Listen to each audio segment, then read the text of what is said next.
ক্ষমতায় স্বাদ পাওয়ার আগেই এই জুলুম, এই দখল, এই খাই খাই মনোভাব বিএনপিকে আজকের নয় আগামী দিনের ক্ষমতার পথ থেকে সরাই দিছে। কারণ জনগণ যখন বুঝে যায় এরা ক্ষমতার আগেই এরকম, ক্ষমতায় গেলে না জানি কি করবে, তখন সেই দলের রাজনৈতিক ভবিষ্যৎ একেবারেই শেষ হয়ে যায়। আজকের এপিসোডে আমি আপনাদেরকে একটা ছোট ভিডিও ক্লিপ দেখাবো প্রথমে, তারপরে আলাপ করব। দেখেন, এই ব্যবসা করে 20 বছর। এই শুধু মুড়ি বিক্রি করেনি, আগে পল্টনে করতাম, বিএনপির নেতারা আমার দোকান খাইয়ে লাইছে, এখন আমি ফুটপাতে করি। সেখানে কত টাকা আপনার লস হয়েছে? প্রায় মাল সামানে ছিল 1.5 লাখ টাকার মতো, কিছু আনতে পারি নাই। আরো পোলাবানের পিছিয়ে 1.5 লাখ টাকার উপরে খরচ হয়েছে। এই তো 7-8 মাস আগে ওরা 5 গ্রুপ সাদা চাইছে, তো ওরা মারামারি করে আমার উপরে জাল উঠেছে। Munna group, Kamal group, Selim group, আরো 2টা গ্রুপের নাম জানি না। দেখলেন তো, বিএনপি ওয়ালারা তাই চায় একটা নির্বাচনের পর ক্ষমতা আসতে যেন রাষ্ট্রশক্তি ব্যবহার করে আর একটা ভয়ের রাজত্ব কায়েম করতে পারে। এখন প্রশ্ন হইতেছে, আমরা কি তাদেরকে আবার সেই ভয়ের রাজত্ব কায়েম করতে দেব? প্রশ্ন রেখে গেলাম আপনাদের কাছে। অনেক দল ক্ষমতায় যায় জনবিরোধী কাজ করে, কিন্তু বিএনপি এমন এক বিরল উদাহরণ যারা ক্ষমতায় আসার আগেই ক্ষমতা লোভী দখলদারদের মতো আচরণ শুরু করে দিচ্ছে। এটাই তাদের সবচেয়ে বড় রাজনৈতিক আত্মঘাতী ভুল। একটা ক্ষুদ্র ব্যবসায়ী ঝালমুড়ি বেচছে, তার ব্যবসার উপরে বিএনপির 5-5টা গ্রুপ ঝাঁপে পড়িছে। শুধু তাই না, তার দোকান পর্যন্ত নষ্ট করেছে, তার মূলধন টুলধন নষ্ট করে দিছে। হাসিনা পতনের পর বিএনপি যেভাবে দখল চাঁদাবাজি মাস্তানি আর খাই খাই শুরু করলো, আমি তখনই বুঝে গেছি এই দল আর ক্ষমতা আসতে পারবে না। এইটা বিএনপির উপরে বিলা হইয়া বিরাগ ভাজন হইয়া বলছি তা কিন্তু না, খুব সলিড চিন্তা কাঠামো দিয়া আমি এই সিদ্ধান্তে পৌঁছাইছি। আজকে আপনাদেরকে ধাপে ধাপে সেটা ব্যাখ্যা করব যে কেন আমি এই সিদ্ধান্তে পৌঁছাইছি যে বিএনপি ক্ষমতা আসতে পারবে না। এইটারে বলে থিওরিটিক্যাল ফ্রেমওয়ার্ক। আমি ঠিক কোন থিওরিটিক্যাল ফ্রেমওয়ার্ক ব্যবহার করে বুঝে গেছি বিএনপি ক্ষমতা আসতে পারবে না, সেটা আপনাদেরকে আমি অঙ্ক কইসা বুঝাই দেবো আজকে। আসেন আল্লাহর নামে শুরু করি। ক্ষুদ্র ব্যবসায়ীরা হইল দেশের সবচেয়ে বড় রাজনৈতিক বেস। তারা ভোটার সংখ্যার সবচেয়ে বড় গোষ্ঠী। যেমন ধরেন, ছোট দোকানদার, মুদিখানার দোকানদার, হকার, ছোট রেস্টুরেন্ট, পরিবহন শ্রমিক, বাজার ব্যবসায়ী, ফল বিক্রেতা, সবজি বিক্রেতা, এই সব মিলায় এদের সংখ্যা কয়েক কোটির সমান। এই শ্রেণী প্রত্যেকদিন মানুষের সাথে যোগাযোগ রাখে, এক্সচেঞ্জ হয়, এরা জনমত তৈরি করে, প্রভাব ছড়ায়, সত্য মিথ্যা যাই হোক সেটা তথ্য ছড়ায়, সবচেয়ে দ্রুত ছড়ায় তাদের মাধ্যমে। শহরের যে অর্থনীতি, এটা 60-70% লেনদেন হয় এই ক্ষুদ্র ব্যবসায়ীদের হাতে। তাদের উপরে জুলুম মানে জনরায়ের মূল উৎসকে শত্রু বানানো। এটা মাইক্রো লেভেলের জুলুম। পত্রিকায় পাতায় আসবে না, খবর হবে না, কিন্তু ভেতরে ভেতরে ক্ষোভের আগুন ধিকি ধিকি জ্বলতে থাকবে। 2 নাম্বার হইতেছে, ক্ষুদ্র ব্যবসায়ী দেশের নগদ টাকার যে ইকোনমি সেটা চালায়। চান্দাবাজি হইলে এইটা লিকুইডিটি ড্রেইন হয়ে যায়, মানে নগদ টাকার প্রবাহ কমে যায়। দৈনিক নগদ প্রবাহ থেকে টাকা টেনে নেওয়া হয়। এদের থেকে টাকা টেনে নেওয়া মানে সরাসরি ইকোনমির যে অক্সিজেন, এই সাপ্লাইটা বন্ধ করে দেওয়া। এইটাকে বলা হয় বিলো দ্য লাইন ইকোনমি। অর্থাৎ বাজার, হাট, দোকান এটা খালি করে যদি দেয় কোনো কেউ, তাহলে তার জনজীবনকে দিনে দিনে বিপর্যস্ত করে দেয়। কারণ এইটার চাপ এসে আলটিমেটলি ওই মানুষের উপরে, ক্রেতার উপরে, ভোক্তার উপরে পড়ে। ভোক্তাকে তো এই টাকাটা দিতে হয়। মানে ঝালমুড়ি ব্যবসায়ীর কাছ থেকে বিএনপি যে চান্দাটা নিচ্ছে, সে চান্দার টাকা তো ঝালমুড়ি ব্যবসায়ী ঝালমুড়ির দামের উপরে রাখবে, তাই না? তাহলে ঝালমুড়ি আলটিমেটলি যে কিনবে, খাবে, তার ঝালমুড়ির দামটা বেড়ে যাবে। 3 নাম্বার হইতেছে, ছোট ব্যবসায়ীর উপরে জুলুম একটা কালেকটিভ গ্রিভেন্স তৈরি করে। কৃষক শ্রমিকের যে ক্ষোভ, এটা ছড়াইতে সময় লাগে, কিন্তু বাজারের ক্ষোভ ঘন্টার মধ্যে ছড়ায় যায়। এই যে এভরিডে সাফারিংস, এটা ডেইলি পলিটিক্যাল মেমোরি তৈরি করে মাথার মধ্যে, রাজনৈতিক স্মৃতি তৈরি করে, প্রত্যেক দিনে দুঃখের স্মৃতি, কষ্টের স্মৃতি। ক্ষুদ্র ব্যবসায়ী প্রত্যেক দিন মানুষের সাথে কথা বলে, এদের কষ্ট প্রত্যেক দিন জনমতকে বদলায় দেয়। কারণ বাজার প্রত্যেকটা এলাকার কেন্দ্র, বাজারে সবাই আসে চারিদিক থেকে। আমাদের দেশের মতো দেশের কোন আন্দোলনের প্রেসার কুকার কোনটা জানেন? 3টা জায়গা প্রেসার কুকার। কি কি? আসেন সেটা দেখি। আন্দোলনের প্রেসার কুকার মাত্র 3টা জায়গা: বাজার, মসজিদ, গণপরিবহন। এই 3 জায়গায় যে কোনো আন্দোলনের প্রেসার কুকার। ব্যবসার উপরে জুলুম মানে আন্দোলনের জ্বালানি সরবরাহ করা। চিন্তা করেন তো, একজন দোকানদার কতজনের সাথে কথা বলে দৈনিক? 200 থেকে 300 জন। হকার কতজনের সাথে কথা বলে? 500 জন পর্যন্ত কাস্টমারের সাথে কথা বলে প্রত্যেক দিন। রিক্সা চালক, বাস চালক প্রত্যেক দিন কতজন যাত্রী পরিবহন করে? 30 থেকে 500। বাজারে যে বিক্রি করে, পণ্য বিক্রি করে, সেখানে শুধু আপনি কেনেন না, তাকেও সাপ্লাই করে অনেকে, পণ্য সাপ্লাই করে, একজন না অনেকে। তার মানে সে মাঝখানের কেন্দ্র, তাকে সাপ্লাই করতেছে, আপনি তার কাছ থেকে কিনতেছেন। এরা ইনফরমেশন স্প্রেডার, এরাই পলিটিক্যাল ন্যারেটিভ জেনারেট করে, তৈরি করে। এদেরকে বলা হয় গ্রিভান্স অ্যাম্প্লিফায়ার।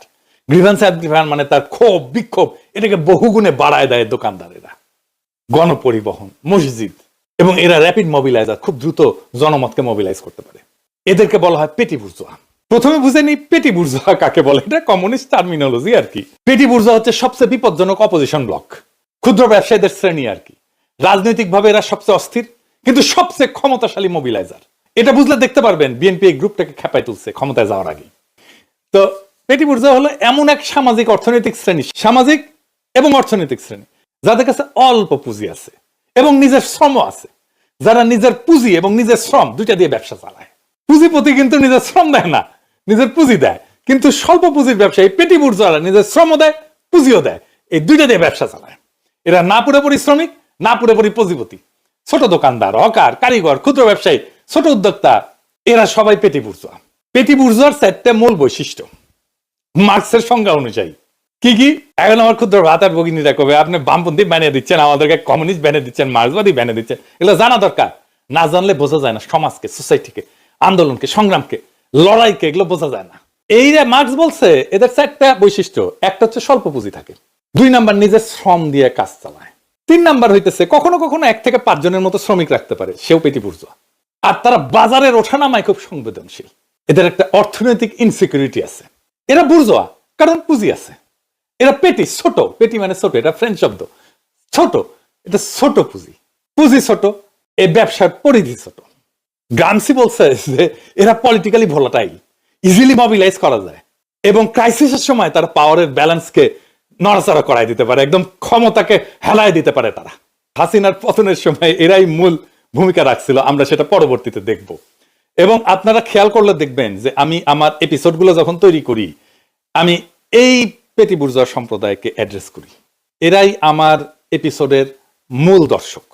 এটার উদাহরণ আবার দেখতে পারি, ধরেন হকার, কাঁচা বাজারের ছোট দোকানদার, চায়ের দোকানদার, মুদিখানা, সেলাইয়ের কারিগর, রিক্সা, অটো চালক, ছোট পরিবহনের মালিক, ছোট মেরামতের দোকান, ক্ষুদ্র গার্মেন্টস, টেইলার, ছোট ট্রেডার, পাইকার, সেলুন, ছোট রেস্টুরেন্ট, ওয়ার্কশপ।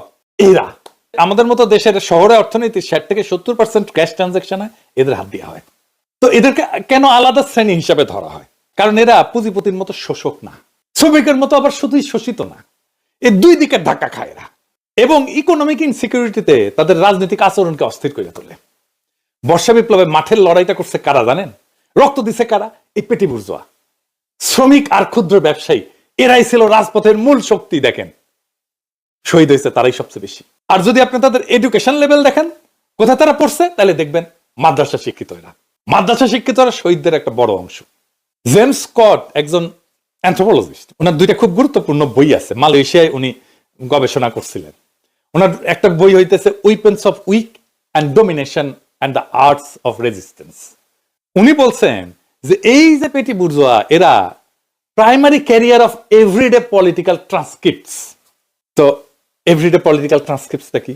উনি মূলত মালয়েশিয়া একটা গ্রামীণ সমাজের দৈনন্দিন প্রতিরোধ, এভরিডে রেজিস্ট্যান্স কিভাবে কাজ করে, ওইটা নিয়ে 2 বছরের একটা এথনোগ্রাফিক গবেষণা করছিলেন। মানে ওখানে জনগণের সাথে থেকে ওদের আচরণ দেখে দেখে যে গবেষণা হয় সেটাকে এথনোগ্রাফিক গবেষণা বলে। তো উনি দেখাইতেছেন যে সাধারণ মানুষ তাদের অসন্তোষ দৈনন্দিন আলাপ এবং নিন্দা দিয়া বাজার এবং সামাজিক পরিসর দিয়া ছড়ায় দেয়। সাধারণ মানুষ সরাসরি বিদ্রোহ না করিয়া গুঞ্জন, গুজব, গোপন রাজনীতি ধীরে ধীরে ধীরে ধীরে ধীরে ধীরে ছোটখাটো স্যাবোটাজের মাধ্যমে শোষণের বিরুদ্ধে প্রতিরোধ করে। ক্ষমতাবানদের সামনে সাধারণ মানুষ যে প্রতিক্রিয়া দেখায় সেটাকে বলা হয় পাবলিক ট্রান্সক্রিপ্ট। ক্ষমতার আড়ালে যেটা বলে সেটা হইতেছে হিডেন ট্রান্সক্রিপ্ট। এই দুয়ের যে পার্থক্য, এটাই হইতেছে পলিটিক্যাল ট্রান্সক্রিপ্ট। বোঝা গেছে? তার মানে সে যেটা মুখে বলতেছে আর তার অন্তরে যেটা লুকানো আছে সেটাই আসল রাজনীতি। এই জিনিসটা বুঝতে হয় পলিটিক্যাল ওয়ার্কারদের। এই হিডেন ট্রান্সক্রিপ্টটাই বাজারে দ্রুত ছড়ায়। তাদের ক্ষোভ বিক্ষোভ ছাইচাপা আগুনের মতো ধীরে ধীরে ধীরে ধীরে ধীরে ধীরে ভিতর দিকে ছড়াইতে থাকে। তো স্কট বলতেছে যে যেখানে এই যে ইনফর্মাল ইকোনমি, যেটা এই যে বলছি যে এই যে ক্ষুদ্র ব্যবসায়ীরা যে অর্থনীতি চালায়, এবং সেইখানে যদি জুলুম থাকে, তাহলে এই যে পেটি বুর্জোয়া ক্লাস, এরা সবচেয়ে দ্রুত গণক্ষোভকে বহুগুণে বাড়ায় দেয়। ক্ষোভ সবচেয়ে দ্রুত ছড়ায় তাদের মাধ্যমে। তো উনি বলছেন যে এটা থ্রেশহোল্ড ক্লাস, এর কারণ এদের সমাজতাত্ত্বিক অবস্থান হচ্ছে অস্বাভাবিক। এরা কর্মজীবী মানুষের মতো গরিব না, আর পুঁজিপতির মতো ক্ষমতাবান না, মধ্যবিত্তের মতো শিক্ষিত স্থির না, কিন্তু বাজারে তারা দৈনিক শোষণের মুখোমুখি হয় আর এইরকম পলিটিক্যাল পার্টিগুলোর জুলুমের মুখোমুখি হয়। তো গ্রামসি এদেরকে বলছে ইনসিকিউর স্ট্যাটা। ইনসিকিউর স্ট্যাটা মানে অরক্ষিত জনগোষ্ঠী, যারা সবসময় একটা পলিটিক্যাল সিকিউরিটি, পলিটিক্যাল রাজনৈতিক সুরক্ষার খোঁজ করে। একটু শোষণ বাড়লে এই শ্রেণী বিস্ফোরক হয়ে ওঠে এবং তাদের শত্রু পরিচয় খুব সহজে তৈরি হয়ে যায়। সে তার শোষণকারী, তার জুলুমকারীর মুখ দেখতে পায়, বাজারে চাঁদা নেওয়া ক্যাডার দেখতে পায়, পুলিশ ঘুষ নেওয়া দেখতে পায়, স্থানীয় মাফিয়াকে দেখতে পায়, সিন্ডিকেট সে দেখতে পায়। এটাকে চার্লস টিলি বলতেন ভিজিবল অপ্রেসার দেখা যায়। মানে শ্রমিক শ্রেণী, কৃষক, এরা তো ভিজিবল অপ্রেসারকে দেখতে পায় না, তার শোষককে দেখতে পায় না।